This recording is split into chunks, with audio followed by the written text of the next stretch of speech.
Hello and welcome to another edition of City Beat. I'm your host, Tamika Keenan Norman, and today's show is fun. It's all about our Parks and Recreation Department. Coming up in just a moment, Garry Hodges is joining us on the show to tell us about a brand new event coming to Rocky Mount. Also a little later, Sheila, along with the Imperial Center, is going to tell us all about First Fridays. And Alicyn with the Maria V. Howard Arts Center has the 411 on the latest exhibit, Color in Freedom, Journey Along the Underground Railroad. So stay tuned. This is an exciting show, I promise. More of City Beat is coming up next. 3,000 passenger trains carried 1.6 million people through the Twin Counties last year. You can say our railroad tracks are the ties that bind Edgecombe and Nash together. When a child or teenager says, "There's nothing to do in the Twin Counties," why don't you say, which of the 1,500 youth programs in Edgecombe and Nash should I sign you up for?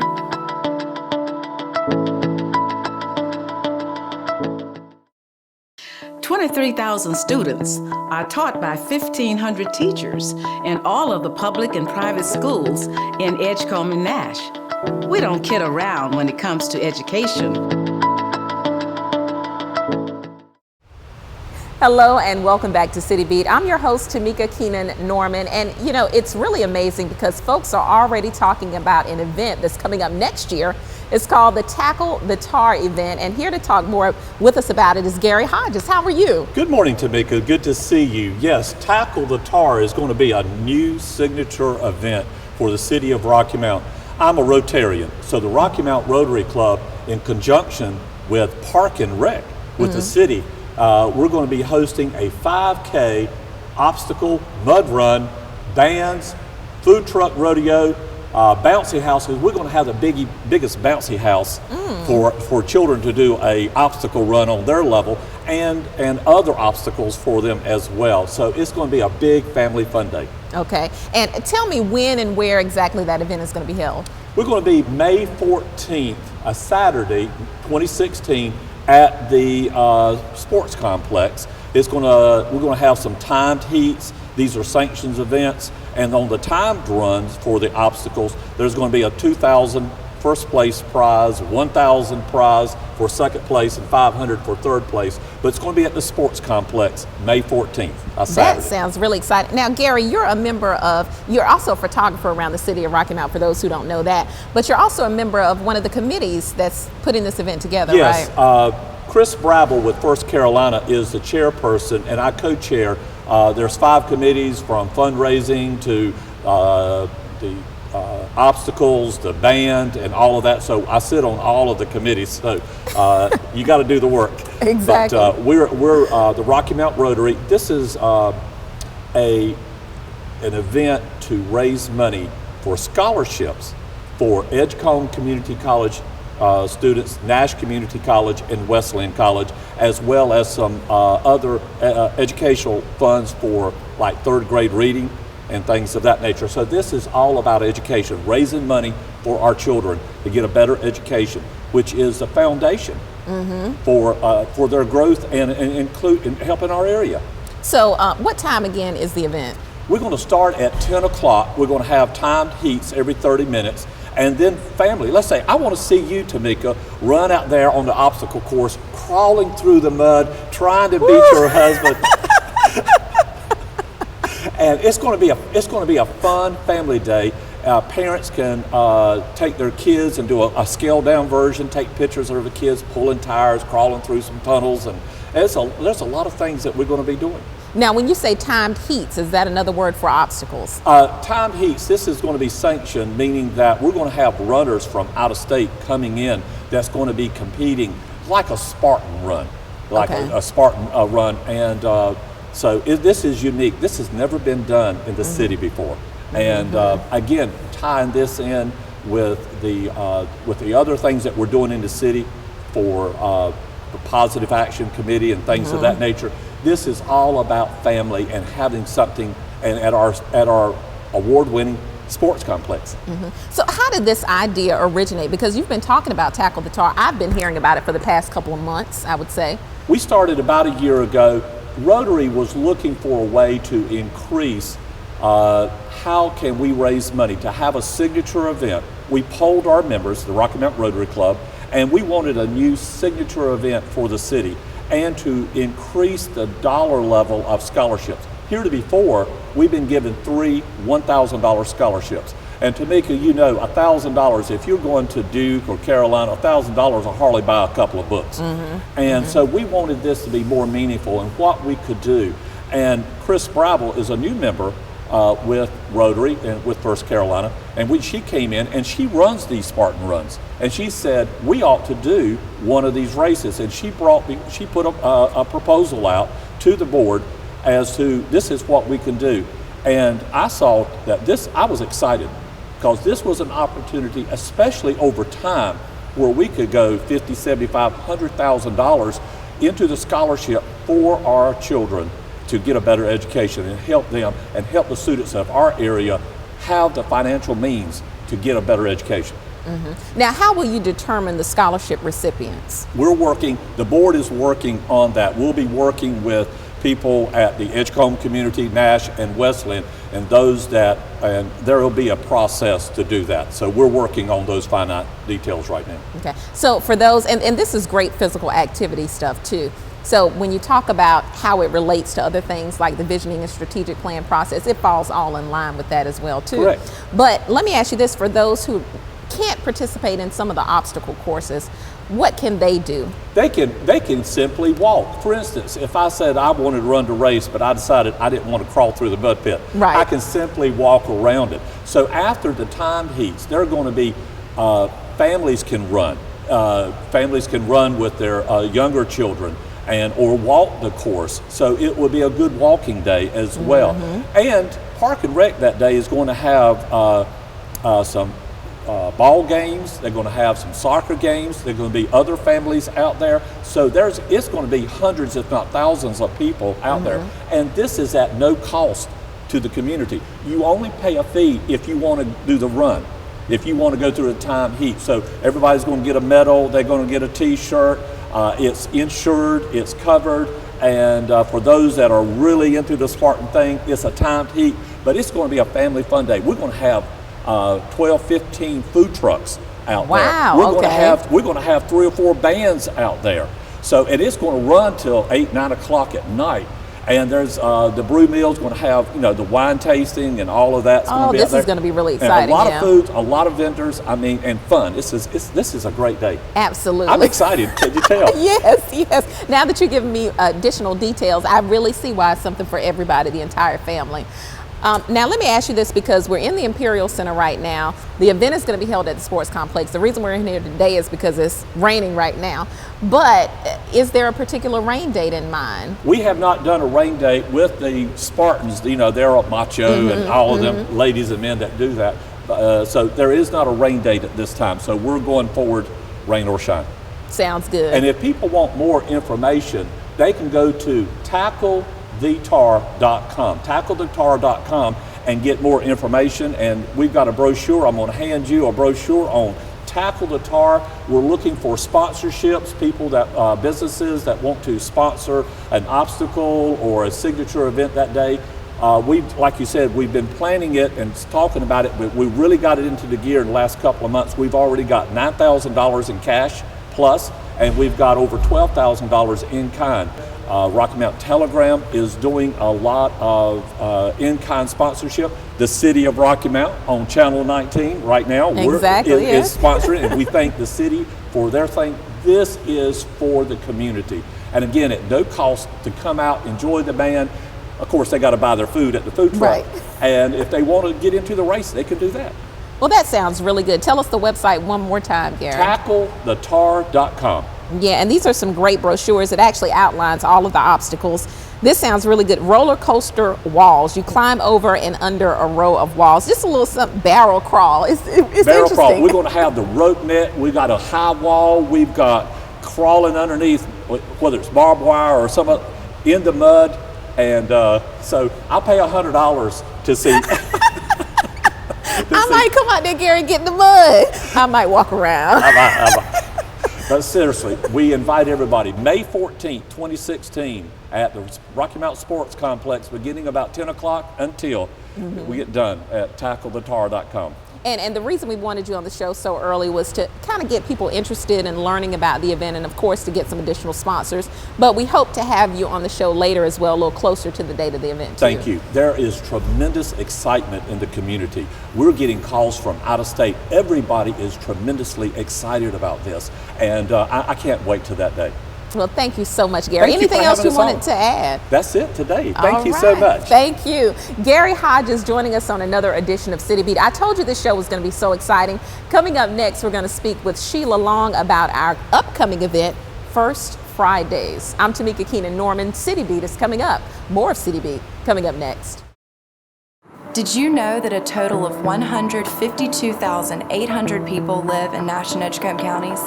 That's a larger population than High Point or Wilmington.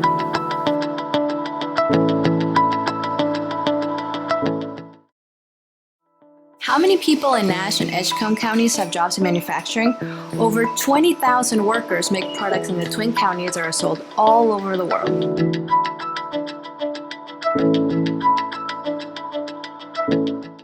Last year, farmers in Nash and Edgecombe counties raised $420 million from selling crops and livestock. Agriculture continues to be of growing importance in the Twin Counties. Hello and welcome back to City Beat. If you're just tuning into our show today, thanks to Garry Hodges for joining us a little earlier and telling us about the upcoming event, Tackle the Tar. And you can always find out more information if you visit the website at tacklethetar.com. And we also have another exciting first-time event, First Fridays, that's happening right here at the Imperial Center. And joining us today is Sheila Long, our Recreation Services Supervisor for the Imperial Center. Thanks for joining us. This is like your third time on the show, right? Thanks for having me. Yes, ma'am. We enjoy doing it. Yeah, so First Friday, tell me what that event is all about. First Friday is a special event series that's going to stem off of your Downtown Live and Lawn Chair Theater. And it's an opportunity for live music and great fellowship and for you to just get an opportunity to explore the arts and sciences and the opportunities we have to offer here at the Imperial Center. So exciting. Now, Yes. First Friday, the first Friday of every month. Yes. And what are the dates, the date ranges? So we're going to do First Fridays from November through May, every first Friday. We won't do it in January because it's a holiday, but it'll be from 6 to 9 p.m. Sounds good. Now, you mentioned activities and exploring the Imperial Center. Yes. What are some of those activities? For example, some weeks we'll do workshops for art education. There's a small fee for that, but that's the only thing we charge a fee for, and it'll be about $5. And some examples are we're going to do silk scarf dyeing, raku throwing, and firing. We'll do some jewelry making, just a variety of things that we hope to be able to offer some wonderful classes for people to see what we can offer to them. We also are going to have the art exhibits in the Children's Museum open for people to explore at no charge. And there'll be different, so in the Science Museum, the Reptile Rescue will come some months, the North Carolina Science, Museum of Science or Natural Sciences will be joining us, and then Sylvan Heights some months. So it'll change every month, so there'll be a different opportunity every time you come. Okay, and we're actually standing right now in the Children's Museum in front of Mission Weather. So Yes. will this be available as well on First Friday? It will. Through the end of December, whatever exhibits are going to be on display, it'll be available for families to participate in. So through the end of December, we'll have Zula. We'll also have Be the Dinosaur. But as soon as that closes down, when we open back up in February, our next exhibit will be InDesign 2. And so you'll be able to enjoy that. Now, you mentioned a little earlier something I wasn't familiar with, raku throwing. Yes. Did I say that correctly? Yes. What is that? It's a type of pottery. So we have a raku kiln. It's very flashy, lots of fire, and it's a lot of fun to watch. So we're going to have some vases thrown, and people are going to have an opportunity to glaze them, and then they get to see them fired, and they actually get to walk away with their piece of pottery that night.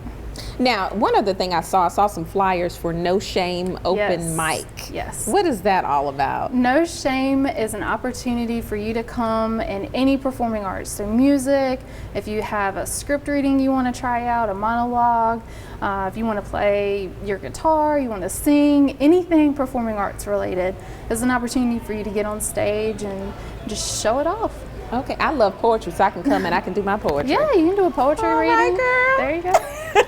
Now, also live music, reminiscent of Downtown Live. You're going to have that here as well. Yes, we will have a variety of live music. So it's not necessarily going to be the same. It might not be beach music every time. It might not be jazz every time, but it's going to be a variety, a little bit of something for everybody. So this is really interesting, like you said earlier, year round. So when this ends, probably what, a week after or so, Downtown Live comes. Yes, Downtown Live will start up just after we end with First Fridays for the year. Wow. So no price to get in. No. What's a website that folks can go to for some additional information? You can always go to the City of Rocky Mount website, or you can go to www.imperialcenter.org. Okay. And how did the idea come about for First Friday? We were looking for an opportunity for people to come to downtown and the Imperial Center on a regular basis. An opportunity for people to see what's to be offered here on an ongoing basis as well. You know, we have the Downtown Live series. We have a wonderful turnout for that over the summer, but once October comes and the barbecue festival, it kind of dies down outside of the holiday events. So something to keep people here year round, to know that we're still here, we're still offering great programs, and we'd love to have them.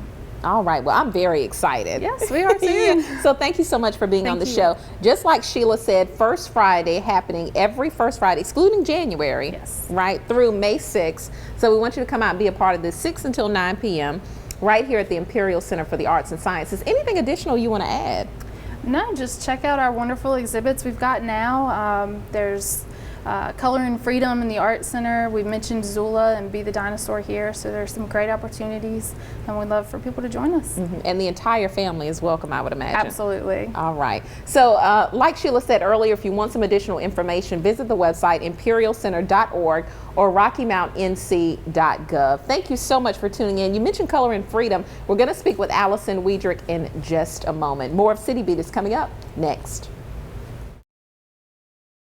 If you're seeking a house of worship in the Twin Counties, count your blessings, because in Nash and Edgecombe, there are 263 churches serving 45 different denominations.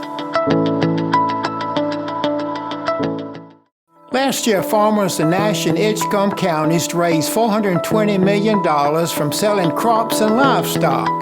Agriculture continues to be of growing importance in the Twin Counties. There are already 61,000 workers on the job at 10,000 places of employment in the Twin Counties. Nash and Edgecombe are working together to bring us even more new jobs.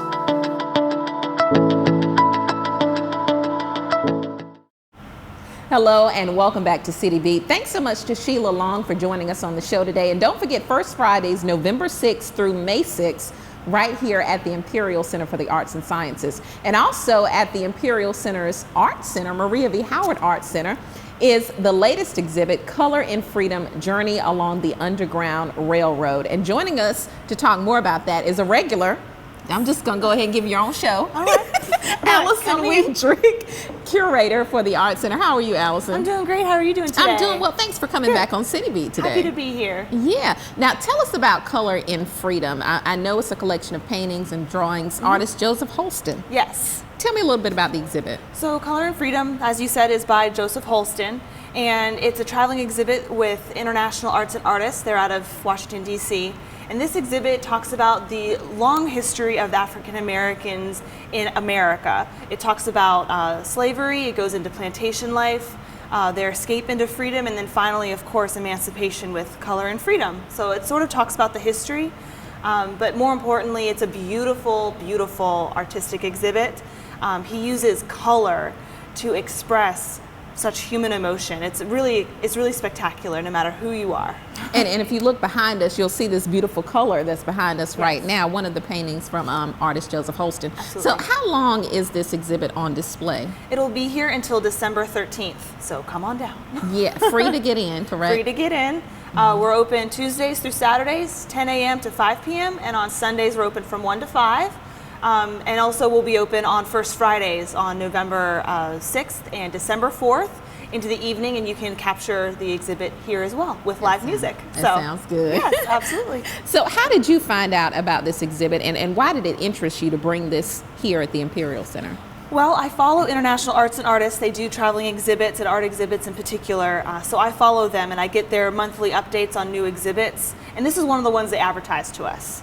And I chose to bring this here because I've already started to build bridges with the African American community and make them feel more comfortable and at home here. And I want to continue that dialogue. I want the whole community of Rocky Mount to understand how important this history is and how relevant it is, which of course, we can talk about origins of the dream in a little bit, but this exhibit just overlapped beautifully with that opportunity that we were given. So. And you're talking about building bridges with the African American community. You did that initially when you came here with Women of a New Tribe. Yes, and exactly a year from then, I wanted to bring in another African American artist in here, and so that brings us to Color and Freedom, because I want to make sure that the community will trust me and to know that I will always speak up for them and make sure that they're represented in our art center. Exactly. How can everyone, though, the entire community, benefit by seeing this exhibit? Well, everyone can benefit from it because these are truly human emotions.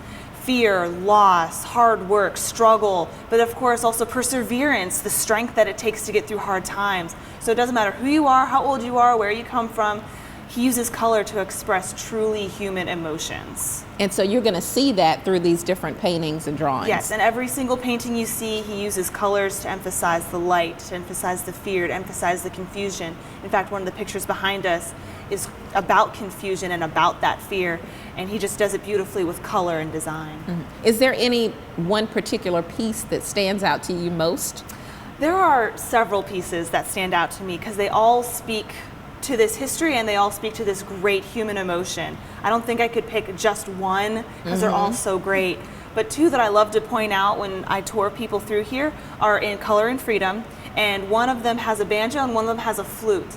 And the reason I love those pictures is that music that came from slave culture and African American culture is prominent today. Roots music, jazz, blues, it all comes from that community, and I just thought it was wonderful that he included music in his exhibit because it's such an important part of the culture. That's very interesting. This is a great piece for folks in high school and colleges to learn more about, too. Yes, and we have a lot of groups coming through to see the exhibit, young and old. In fact, coming up very soon, we're going to have a high school group of art students come through to learn about the art, and what's wonderful about this is that no matter who comes through here, they get to learn a little bit about history, and they didn't really expect to learn about history, so it's like extra bang for your buck if you're a teacher. Now, one of the interesting parts of this exhibit is alongside it is the Origin of the Dream documentary. Yes. Tell us about that, because the community has been hearing so much about it. Yes, we had a very, very successful kickoff event introducing the documentary to our community. And I'll start off by saying that Jason Miller sort of walked into my office one day, and I introduced him to Brooke the same day, and we just came up with this brilliant idea. His dream for his book and for his documentary project was to have it housed here. This is going to be the permanent home of his documentary and the story. And so we partnered with him to have a special short premiere of the documentary that featured Rocky Mount prominently, and that documentary that we saw on our special event recently will also be on display alongside Color and Freedom, and it will stay here in the Arts Center. We're also hoping to find a permanent place for the documentary here. The full-length documentary will be available in 2017, and we can all expect to have another huge kickoff for that too. So a nice showing. Now, the excerpt that you're showing here alongside Color and Freedom, about how long is that? It's about 10 minutes long, and it has a couple segments. One segment is the audio that has been remastered of MLK actually speaking. And the great thing about that is that because the audio technology wasn't as strong in those days, when the audience cheers, it really blows out the audio. So there's this high-pitched squeak that comes out, and it sort of brings you back to those times when technology wasn't as great as it is now. The next part of it is about an interview with a community member who is actually there. So a member of our community is actually in the documentary talking about what that was like. And the final piece talks about more along the book thesis that he wrote, and it talks about how Langston Hughes and MLK sort of played off of one another. So Langston Hughes wrote a poem called I Dream a World, and then MLK reused his words in a way with I Have a Dream. And so it talks about the poetry and the political figure together and how they work together in that way. It's something that everybody really needs to see. Yeah. And when I saw it at the premiere, the kickoff, it was very, very interesting, and it made me excited for the full documentary next and we year. have such a rich history here. I can't emphasize that enough, that we have such a powerful history here in Rocky Mount, that I know I might be an art curator, but it's one of my missions to make that history known broadly in the community and outside. So. Very interesting. And for those who don't know, MLK spoke here in 1962. So that was a long time ago. Yes, it was a long time ago, and a lot of people probably already know this, but the first time that MLK said his I Have a Dream speech was here in Rocky Mount in 1962. And then it wasn't until a year later that he spoke on the steps of Lincoln Memorial in 1963, the more famous, the more public speech that had video and that we're all so familiar with. But he used a lot of the same language, he used a lot of the same tempos in his speech. The only time you can really hear the difference is whenever he references Rocky Mount.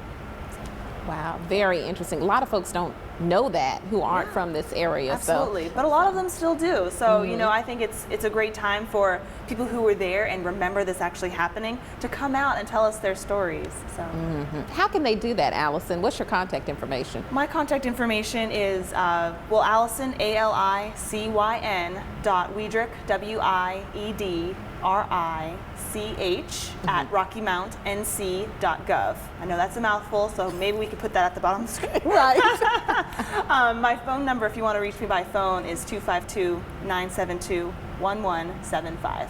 And give us the hours of operation again. Free admission for folks who want to see the exhibit and the documentary. Yes, the documentary and the exhibit are both free. The Art Center is free year-round.